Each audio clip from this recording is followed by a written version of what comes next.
channel, 𝐬𝐭𝐚𝐲 ASMR. Today's video is sort of a cop-out for me, in the terms that I decided not to show my face. I know I did a video quite similar to this only a few weeks ago. However, recent events in my life have kind of put me in a sort of slump that I don't want my face or body or anything else of me to be seen by a camera at this moment. So, we're going to be doing this video with just audio. And we're going to be reading a very scary story. A lot of you like this type of video. The last time I did it. However, this time around, I won't be doing any layered sounds. This is just so that if certain people don't like layered sounds, then they don't have to listen to them. So we're just going to give it a shot and see what happens. So today's story is not particularly frightening. It's not the type of story that'll give you nightmares. I fortunately felt that a story of that demeanor would be too frightening, too long-lasting, I suppose you would say, on my younger viewers. So instead, we're going to read a story from one of the most famous children's authors, Roald Dahl. Roald Dahl. Now, some of you may be familiar with this story already, as it has been read numerous times in schools.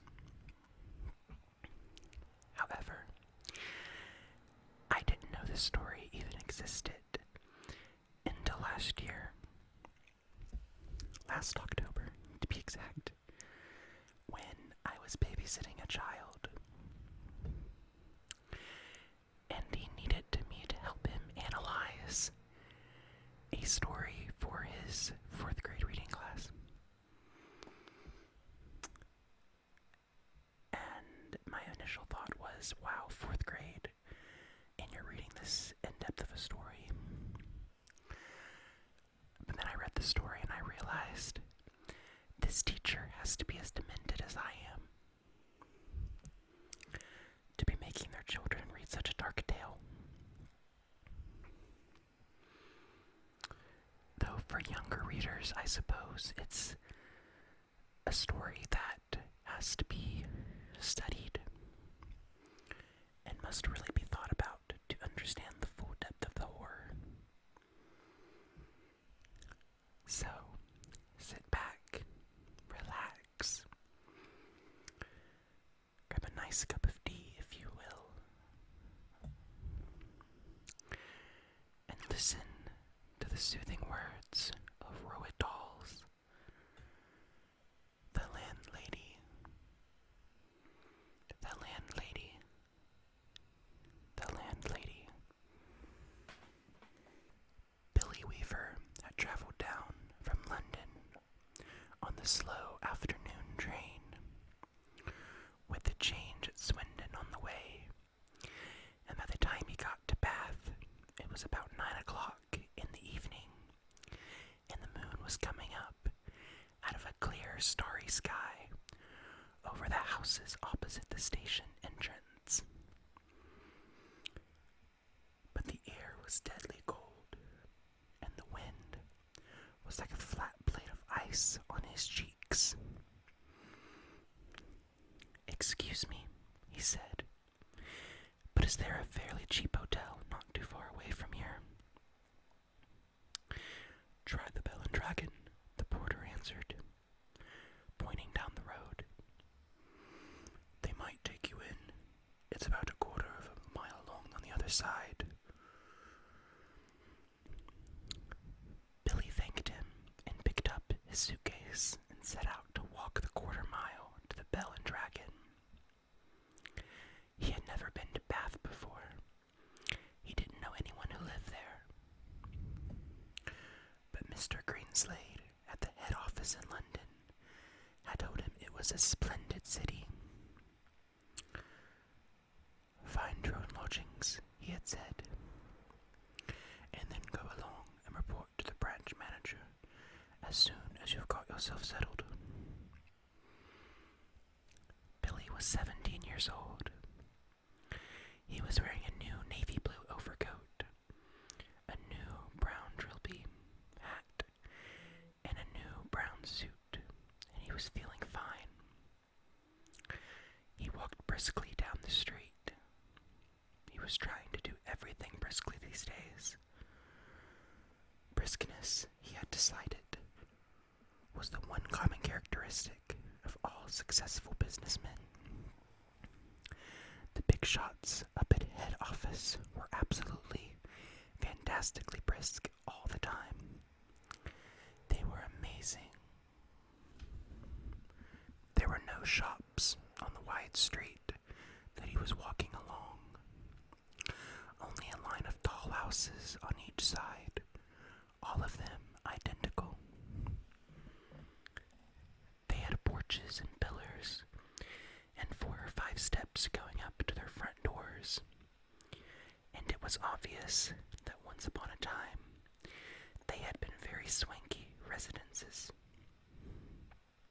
But now, even in the darkness, he could see that the paint was peeling from the woodwork on their doors and windows, and that the handsome white facades were cracked and blotchy from neglect. Suddenly, in a downstairs window that was brilliantly illuminated by a street lamp not 6 yards away, Billy got sight of a printed notice propped up against the glass in one of the upper panes. It said, "Bed and breakfast." There was a vase of yellow chrysanthemums, tall and beautiful, standing just underneath the notice. He stopped walking. He moved a bit closer. Green curtains, some sort of velvety material, were hanging down on either side of the window. The chrysanthemums looked wonderful beside them. He went right up and peered through the glass into the room, and the first thing he saw was a bright fire burning in the hearth. On the carpet in front of the fire, a pretty little Dashton was curled up asleep with its nose tucked into its belly. The room itself, so far as he could see in the half-darkness, was filled with pleasant furniture. There was a baby grand piano, and a big sofa, and several plump armchairs. And in one corner he spotted a large parrot in a cage. Animals were usually a good sign in a place like this, Billy told himself. And all in all, it looked to him as though it would be a pretty decent house to stay in. Certainly, it would be more comfortable than the Bell and Dragon. On the other hand, a pub would be more congenial than a boarding house. There would be beer and darts in the evenings, and lots of people to talk to. And it would probably be a good bit cheaper, too. He had stayed a couple nights in a pub once before, and he had liked it.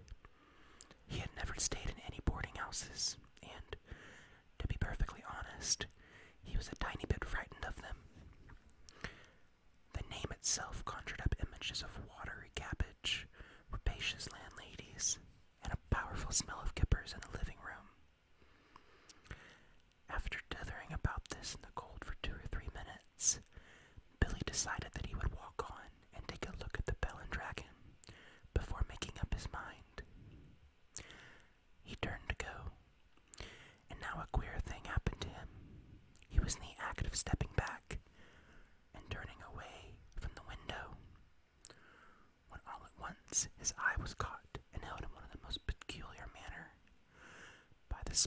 noticed that was there. Bed and breakfast, it said. Bed and breakfast, bed and breakfast, bed and breakfast. Each word was like a large black eye staring at him through the glass, holding him, compelling him, forcing him to stay where he was and not to walk away from that house. And the next thing he knew, he was actually moving across from the window to the front door of the house, climbing the steps that led up to it and reaching for the bell. He pressed the bell. Far away in a back room, he heard it ringing. And then at once, it must have been at once because he hadn't even had time to take his finger from the bell button. The door swung open and a woman was standing there. Normally you ring the bell and you have at least a half minute's wait before the door opens. But this dame was like a jack-in-the-box. He pressed the bell and out she popped. It made him jump. She was about 45 or 50 years old, and the moment she saw him, she gave him a warm, welcoming smile. "Please come in," she said pleasantly. She stepped aside, holding the door wide open, and Billy found himself automatically starting forward into the house. The compulsion, or more accurately, the desire to follow after her into that house was extraordinarily strong. "I saw the notice in the window," he said, holding himself back. "Yes, I know. I was wondering about a room. It's all ready for you, my dear," she said. She had a round pink face and very gentle blue eyes. "I was on my way to the Bell and Dragon," Billy told her, "but the notice in your window just happened to catch my eye." "My dear boy," she said, "why don't you come in out of the cold? How much do you charge?" 5 and 6 a night, including breakfast." It was fantastically cheap. It was less than half of what he had been willing to pay. "If that is too much," she added, "then perhaps I can reduce it just a tiny bit. Do you desire an egg for breakfast?" "Eggs are expensive at the moment. It would be 6 less without the egg." 5 and 6 is fine," he answered. "I should like very much to stay here." "I knew you would. Do come in." She seemed terribly nice. She looked exactly like the mother of one's best school friend welcoming one into the house to stay for the Christmas holidays. Billy took off his hat and stepped over the threshold. "Just hang it there," she said, "and let me help you with your coat." There were no other hats or coats in the hall. There were no umbrellas, no walking sticks, nothing.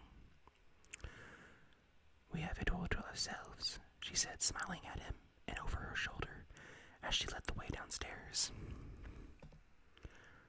"You see, it isn't very often I have the pleasure of taking a visitor into my little nest."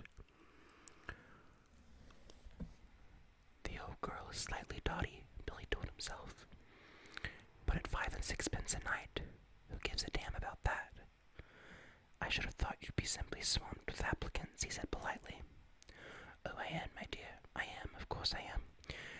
But the trouble is that I'm inclined to be just a teeny weeny bit choosy in particular, if you see what I mean." "Ah, yes. But I'm always ready. Everything is always ready day and night in this house, just on the off chance that an acceptable young gentleman will come along. And it is such a pleasure, my dear, such a very great pleasure, when now and again I open the door and I see someone standing there who is just exactly right." She was halfway up the stairs, and she paused with one hand on the stair rail, turning her head and smiling down at him with pale lips.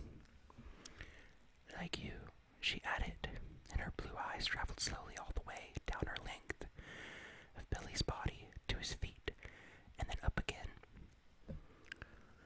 On the first floor landing, she said to him, This floor is mine. They climbed up a second flight. And this one is all yours, she said. Here's your room. I do hope you like it. She took him into a small but charming front bedroom, switching on the light as she went in. The morning sun comes right in the window, Mr. Perkins. It is Mr. Perkins, isn't it? No, he said. It's Weaver. Mr. Weaver, how nice. I've put a water bottle between the sheets to air them out, Mr. Weaver.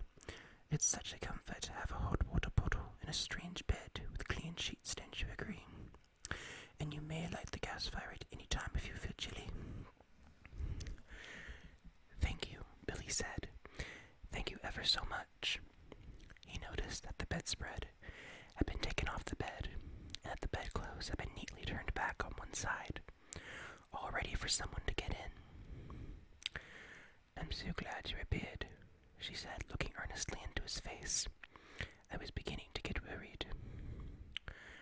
That's all right, Billy answered brightly. You mustn't worry about me.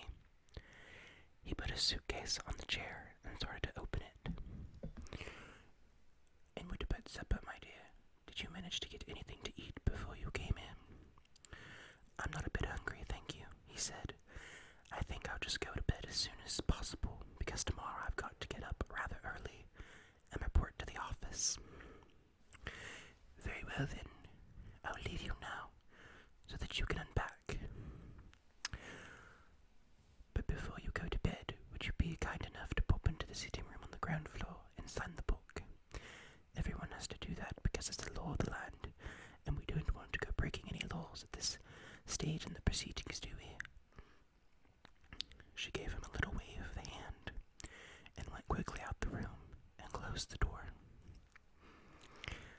Now, the fact that his landlady appeared to be slightly off her rocker didn't worry Billy in the slightest. After all, she was not only harmless, there was no question about that, but she was also quite obviously a kind and generous soul. He guessed that she had probably lost a son in the war or something like that, and had never got over it. So, a few minutes later, after unpacking his suitcase and washing his hands, he trotted downstairs to the ground floor and entered the living room. His landlady wasn't there, but the fire was glowing in the hearth, and the little Dachshund was still sleeping in front of it. The room was wonderfully warm and cozy. I'm a lucky fellow, he thought, rubbing his hands. This is a bit of all right. He found the guest book lying open on the piano, so he took out his pen and wrote down his name and address. There were only 2 other entries above his on the page, and as one always does with the guest books, he started to read them. One was a Christopher Mulholland from Cardiff. The other was Gregory W. Dimble from Bristol. That's funny, he thought suddenly. Christopher Mulholland. It rings a bell. Now where on earth had he heard the name before? Was he a boy at school? No. Was it one of his sister's numerous young men, perhaps? Or a friend of his father's? No. No, it wasn't any of those. He glanced down again at the book. Christopher Mulholland, 231 Cathedral Road, Cardiff. Gregory W. Dimble, 27 Sycamore Drive, Bristol. As a matter of fact, now he came to think of it, he wasn't at all sure that the second name didn't have almost as much of a familiar ring about it as the first. Gregory Dimble, he said aloud, searching his memory. Christopher Mulholland. Such charming boys, a voice behind him answered, and he turned and he saw his landlady sailing into the room with a large silver tea tray in her hands. She was holding it well out in front of her, and rather high up, as though the tray were a pair of reins on a frisky horse. They sound somehow familiar, he said. They do. How interesting. I'm almost positive I've heard those names before somewhere. Isn't that queer? Maybe it was in the newspapers.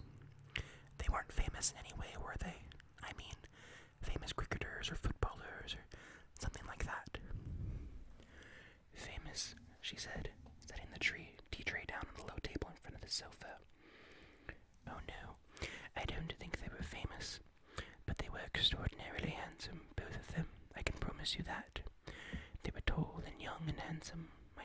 just exactly like you. Once more, Billy glanced down at the book. Look here, he said, noticing the dates. The last entry is over 2 years old. It is. Yes, indeed.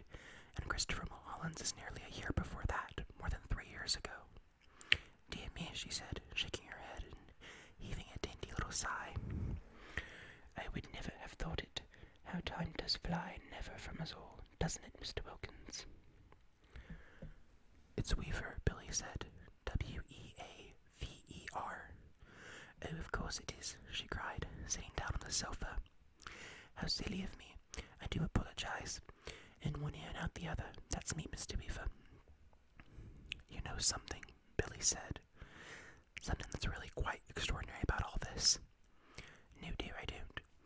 Well, you see, both of these names, Mulholland and Dimple, I not only seem to remember each one of them separately, so to speak, but somehow or other, in some peculiar way, they both appeared to be sort of connected together as well, as though they were both famous for the same sort of thing, if you see what I mean, like Dempsey and Dunny, for example, or Churchill and Roosevelt.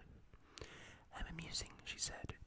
But come over here now, dear, and sit down beside me on the sofa, and I'll give you a nice cup of tea and a ginger biscuit before you go to bed. You really shouldn't bother, Billy said. I didn't mean you to do anything like that. He stood by the piano, watching her as she fussed about with the cups. He noticed that she had small, white, quickly moving hands and red fingernails. I'm almost positive it was in the newspapers. I saw them, Billy said. I'll think of it in a second. I'm sure I will. There is nothing more tantalizing than a thing like this which lingers just outside borders of one's memory. He hated to give up. Now wait a minute, he said. Wait just a minute, Mulholland. Christopher Mulholland. Wasn't that the name of the Eton schoolboy who was on the walking tour through the West Country? And then all of a sudden, milk, she said, and sugar. Yes, please. And then all of a sudden, Eton schoolboy, she said. Oh no, my dear, that can't possibly be right, because my Mr. Mulholland was certainly not an Eton schoolboy when he came to me. He was a Cambridge undergraduate. Come over here now and sit next to me and warm yourself in front of this lovely fire. Come on, your tea's all ready for you. She patted the empty place beside her on the sofa, and she sat there, smiling at Billy and waiting for him to come over. He crossed the room slowly and sat down on the edge of the sofa. She placed his teacup on the table in front of him. Here we are, she said. How nice and cozy this is, isn't it? Billy started sipping his tea. She did the same. For half a minute or so, neither of them spoke, but Billy knew that she was looking at him. Her body was half turned towards him, and he could feel her eyes resting on his face, watching him over the rim of her teacup. Now and again, he caught a whiff of a peculiar smell that seemed to emanate directly from her person. It was not in the least unpleasant, and it reminded him, well, he wasn't quite sure what it reminded him of. Pickled walnuts, new leather, or was it the corridors of a hospital? Mr. Mulholland was a great one for his tea, she said at length. Never in my life have I seen anyone drink as much as tea as dear, sweet Mr. Mulholland. I suppose he left fairly recently, Billy said. He was still puzzling his head about the two names. He was positive now he had seen them in the newspapers, in the headlines. Left, she said, arching her eyebrows. But, my dear boy, he never left. He's still here. Mr. Dimple is also here. They're on the 3rd floor, both of them together. Billy set down his cup slowly on the table and stared at his landlady. She smiled back at him, and then she put out one of her white hands and patted him comfortingly on the knee. How old are you, my dear? She asked. 17. 17, she cried. Oh, it's the perfect age. Mr. Mulholland was also 17, but I think he was a trifle shorter than you are. In fact, I'm sure he was, and his teeth weren't quite so white. You have the most beautiful teeth, Mr. Weaver. Did you know that? They're not as good as they look, Billy said. They've got simpler masses of fillings in them at the back. Mr. Temple, of course, was a little older, she said, ignoring his remark. He was actually 28, and yet I never would have guessed it if he hadn't told me. Never in my whole life there wasn't a blemish on his body. A what? Billy said. His skin was just like a baby's. There was a pause. Billy picked up his teacup and took another sip of his tea. Then he set it down again gently in its saucer. He waited for her to say something else, but she seemed to have lapsed into another of her silences. He sat there staring straight ahead of him into the far corner of the room, biting his lower lip. That parrot, he said at last, you know something? It had me completely fooled when I first saw it through the window from the street. I could have sworn it was alive. Alas, no longer. It's most terribly clever the way it's been done, he said. It doesn't look in the least bit dead. Who did it? I did. You did. Of course, she said. And have you met my little Basil as well? She nodded towards the dashkin curled up so comfortably in front of the fire. Billy looked at it, and suddenly he realized that this animal had all the time been just as silent and motionless as the parrot. He put out a hand and touched it gently on the top of its back. The back was hard and cold, and when he pushed the hair to one side with his fingers, he could see the skin underneath, grayish black and dry, and perfectly preserved. Good gracious me, he said. How absolutely fascinating. He turned away from the dog and stared with deep admiration at the little woman beside him on the sofa. It must be awfully difficult to do a thing like that. Not in the least, she said. I stuff all my little pets myself when they pass away. Will you have another cup of tea? No, thank you, Billy said. The tea tasted faintly of bitter almonds, and he didn't much care for it. You did sign the book, didn't you? Oh, yes. That's good, because later on, if I happen to forget what you were called, then I can always come down here and look it up. I still do that almost every day with Mr. Mulholland and Mr. Temple, Billy said. Gregory Temple. Excuse my asking, but haven't there been any other guests here except him in the last 2 or 3 years? Holding her teacup high in one hand, inclining her head slightly to the left, she looked up at him out of the corners of her eyes, and gave him another gentle little smile. No, my dear, she said. Only you. And thus concludes The Landlady by Roald Dahl. A lot of people have interpreted this story to their own liking. For me, I feel that it is fairly obvious the landlady has stuffed Mr. Temple and Mr. Mulholland, and that she will be doing the same with Mr. Weaver. It is not a frightening tale in the sense of gore and hauntings, but of a terrifying reality that even the sweetest people you meet can hold the darkest secrets. Thank you for listening, and until next time.